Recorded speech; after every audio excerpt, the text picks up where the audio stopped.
Hello everyone, welcome back to my YouTube channel computer अनुदेशक शीतल। ये जो हमारी सीरीज़ चल रही है इसमें हम डेली कुछ क्वेश्चंस डिस्कस करते हैं जो कि आपके आईए के एग्ज़ाम के लिए बहुत इंपॉर्टेंट है, क्योंकि आपके आईए का एग्ज़ाम 21 जनवरी को होने वाला है। बहुत कम टाइम बचा है। आई होप आपकी प्रिपरेशन बहुत अच्छी चल रही होगी। ये सीरीज़ आई होप आपको हेल्प कर रही होगी। जैसा भी है आपका फीडबैक जो भी है वो प्लीज़ कमेंट सेक्शन में मुझे बताइए। और अगर आप चैनल पे नए हैं, आपने पुरानी वीडियोस नहीं देखी हैं, तो आप चैनल को सब्सक्राइब कर लीजिए और एक बार पुरानी वीडियोस भी देख लीजिए, क्योंकि आपको काफ़ी सारे क्वेश्चंस वहाँ पे मिलेंगे जिनकी आप प्रैक्टिस कर सकते हैं और आप अकॉर्डिंगली टॉपिक क्लियर कर सकते हैं। तो चलिए स्टार्ट करते हैं आज का सेशन।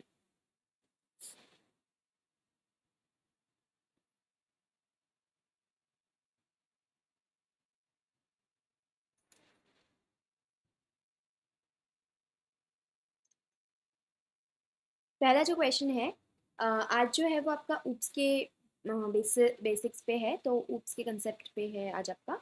विच फीचर ऑफ ऊप illustrated the code reusability? Polymorphism, abstraction, encapsulation और इनहेरिटेंस। इनमें से कौन सा ऐसा एक फीचर है जो कि आपको कोड को रीयूज करने के लिए हेल्प करता है? तो एब्स्ट्रैक्शन और एनकैप्सुलेशन जो है वो डेटा हाइडिंग के लिए और कुछ तरीके से कौन सा डेटा दूसरों को शो करना है नहीं करना है उस पर यूज़ आते हैं। लेकिन इनहेरिटेंस जो है पेरेंट से चाइल्ड के पास आने वाला, वो कोड को रीयूज करने के लिए हमें यूज में आता है। तो ऑप्शन नंबर डी यहाँ पे आपका करेक्ट आंसर हो जाएगा।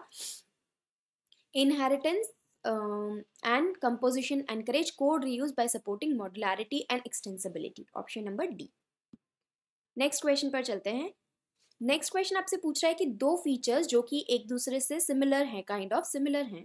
तो ऑप्शन इनहेरिटेंस एंड एनकैप्सुलेशन, ये तो यहाँ पे ही गलत हो गया। पॉलीमॉर्फिज्म, एनकैप्सुलेशन नहीं। एब्स्ट्रैक्शन और पॉलीमॉर्फिज्म नहीं। एनकैप्सुलेशन और एब्स्ट्रैक्शन दोनों काइंड ऑफ सिमिलर हैं, जहाँ पे कि हम कुछ डेटा को हाइड करने के लिए, कुछ डेटा को आगे वाले फंक्शंस में न ले जाने के लिए यूज़ करते हैं। तो अब एनकैप्सुलेशन हमारा क्या है? एनकैप्सुलेशन है जिसमें कि हम bundling related data into a structured unit, कुछ डेटा को आप एक स्ट्रक्चर्ड यूनिट में लिख सकते हैं, एनकैप्सुलेट कर सकते हैं, जो कि उसका नाम बता रहा है। और एब्स्ट्रैक्शन में क्या होता है? Programmer hides all but relevant data about an object in order to reduce complexity and increase efficiency. यहाँ पे abstraction is hiding the details and implementation of the code, and encapsulation is hiding the data and controlling the visibility of the code. ये दोनों की explanation हो गई आपकी। तो option number सी यहाँ पे आपका करेक्ट आंसर हो गया। नेक्स्ट क्वेश्चन है जिसमें आपसे पूछ रहा है कि क्लास इज पास बाय। तो क्लास को आप वैल्यू से पास करते हैं, रेफरेंस से पास करते हैं, या वैल्यू और रेफरेंस दोनों से डिपेंडिंग ऑन प्रोग्राम, या फिर कॉपी से पास करते हैं? तो क्लास को हम पास करते हैं रेफरेंस से, क्योंकि वो प्रोग्राम पे डिपेंडेबिलिटी उसकी नहीं होती है। तो ऑप्शन नंबर बी यहाँ पे आपका करेक्ट आंसर हो जाएगा। Are pass by reference and the structures are pass by copy. वो प्रोग्राम पे डिपेंड नहीं करते हैं। यहाँ पे जो क्लास और स्ट्रक्चर है वो काइंड ऑफ हमारे सिमिलर होते हैं, कुछ इनमें डिफरेंसेस भी होते हैं जो कि हम आगे डिस्कस करेंगे। नेक्स्ट है what is default access specifier? Access specifier हमारे तीन तरीके के होते हैं: प्राइवेट, प्रोटेक्टेड एंड पब्लिक। तो कौन सा ऐसा डिफॉल्ट स्पेसिफायर है, एक्सेस स्पेसिफायर है डेटा मेंबर्स का या फिर मेंबर फंक्शंस का, जो कि बिना किसी स्पेसिफायर के, और मतलब बाय डिफॉल्ट कौन सा स्पेसिफायर हमारा लगेगा? तो हमसे ये पूछा गया है कि इन केस जब आप कोई भी डेटा मेंबर या मेंबर फंक्शन डिक्लेयर कर रहे हैं और उस टाइम पे आपने कोई भी स्पेसिफायर नहीं लगाया है, तो by default C plus plus कौन सा स्पेसिफायर लेता है? तो वो है हमारा ऑप्शन नंबर ए, जो कि है प्राइवेट। बाय डिफॉल्ट जो है वो हमारा प्राइवेट लेता है अगर आपने कोई भी एक्सेस स्पेसिफाई यूज़ नहीं किया है। और अगर आप अकॉर्डिंगली अगर आप चेंज करना चाहते हैं तो आप पहले यूज़ कर सकते हैं पब्लिक, तो उससे हो जाएगा वो पब्लिक, एंड देन प्रोटेक्टेड अगर आप यूज़ करते हैं तो प्रोटेक्टेड हो जाएगा। लेकिन इन केस आपने नहीं किया है तो बाय डिफॉल्ट वो प्राइवेट होगा। साइज ऑफ अ क्लासेस, तो साइज क्या होती है क्लास की? all the variables declared in sum of size of all the variables declared inside the class, sum of size of all variables along the inherited variables in the class, size of largest size of variable, या doesn't have any size। तो size जो है वो class की कुछ नहीं होती है, एज सच कोई स्पेसिफाइड नहीं है कि जितने वेरिएबल्स होंगे उसकी साइज के अकॉर्डिंग, या जो भी आपका लार्जेस्ट साइज है उसके अकॉर्डिंग नहीं, क्लास की साइज स्पेसिफाइड नहीं होती है। तो ऑप्शन नंबर डी यहाँ पे आपका करेक्ट आंसर हो जाएगा। नेक्स्ट है which of the following describes the friend class. तो फ्रेंड क्लास क्या होती है? फ्रेंड क्लास होती है एक ऐसी क्लास जो कि आपके प्राइवेट और प्रोटेक्टेड मेंबर्स को इनहेरिट एक्सेस करने की उसके पास एक पावर होती है। जैसे आपका फ्रेंड जो है वो आपकी चीज़ों को शेयर कर सकता है, उसी तरीके से क्लास की अगर कोई फ्रेंड क्लास है तो वो प्राइवेट और प्रोटेक्टेड चीज़ों को एक्सेस कर सकती है। लेकिन यहाँ पे ऑप्शन नंबर बी बोल रहा है ओनली एक्सेस प्रोटेक्टेड मेंबर्स, तो यहाँ पे गलत हो गया। डोंट हैव एनी इम्प्लीमेंटेशन, गलत हो गया। Can't access data member of another class but can use its method, नहीं। तो ऑप्शन नंबर ए यहाँ पे आपका करेक्ट आंसर है। Friend class can access private and protected members of other class in which it is declared as friend. It is sometime useful to allow particular class to access private and protected. अगर आपको कुछ private या protected members को access करवाना है दूसरी class को, तो आप उसको उसकी क्लास का फ्रेंड डिक्लेयर कर सकते हैं, जिसको डिक्लेयर करने का तरीका आपका ये होता है सिंटेक्स, जो कि friend class and then class name, जिस भी क्लास को आपको फ्रेंड क्लास बनाना है। तो ऑप्शन नंबर ए यहाँ पे आपका करेक्ट आंसर है। नेक्स्ट है what is the scope of a class nested inside another class. तो क्या स्कोप रहेगा एक क्लास का जो कि दूसरी क्लास में नेस्टेड है? नेस्टेड क्लास का मतलब है कि विद इन द एक क्लास के स्कोप में अगर आपने दूसरी क्लास डिक्लेयर की है तो उसको हम नेस्टेड क्लास बोलते हैं। जो कि अब उसका क्या स्कोप रहेगा तो वो आपसे पूछा है। तो जो भी आप एक्सेस स्पेसिफायर उस पर यूज करेंगे, आइदर पब्लिक, प्राइवेट या प्रोटेक्टेड, जो भी एक्सेस स्पेसिफायर आप यूज कर रहे हैं या फिर जो भी इनहेरिटेंस आपने यूज किया है, उस पर उसका स्कोप डिपेंड करता है। तो ऑप्शन नंबर डी यहाँ पे आपका करेक्ट आंसर है। जो आपका स्कोप है वो एक्सेस स्पेसिफायर पे और इनहेरिटेंस पे डिपेंड करता है। नेक्स्ट है which among the following is false for member functions of a class. Member functions के लिए आपसे फॉल्स स्टेटमेंट पूछा है। Must be defined, all member functions can be defined inside or outside, need not to be declared inside the class of definition, declaration की बात हो रही है, can be made friend to another class using friend keyword। ये ठीक है आपका, क्योंकि friend keyword यूज करके आप जो है वो उसको दूसरी क्लास को अवेलेबल करवा सकते हैं। यहाँ पे can be defined, define definition की बात है तो डिफाइन आप इनसाइड भी कर सकते हैं, आउटसाइड भी कर सकते हैं। मस्ट बी डिफाइंड, तो हाँ ऑब्वियसली डिफाइन होना ही चाहिए, लेकिन need not to be declared, declaration उसकी क्लास के अंदर होनी चाहिए, तभी वो जो है मेंबर फंक्शन आपका होगा। और यहाँ पे ऑप्शन नंबर सी आपका करेक्ट आंसर हो गया। मेंबर फंक्शंस क्या होते हैं? तो मेंबर फंक्शंस हमारे ऑपरेटर्स होते हैं और फंक्शंस होते हैं जिन्हें कि आप डिक्लेयर करते हैं मेंबर ऑफ अ क्लास।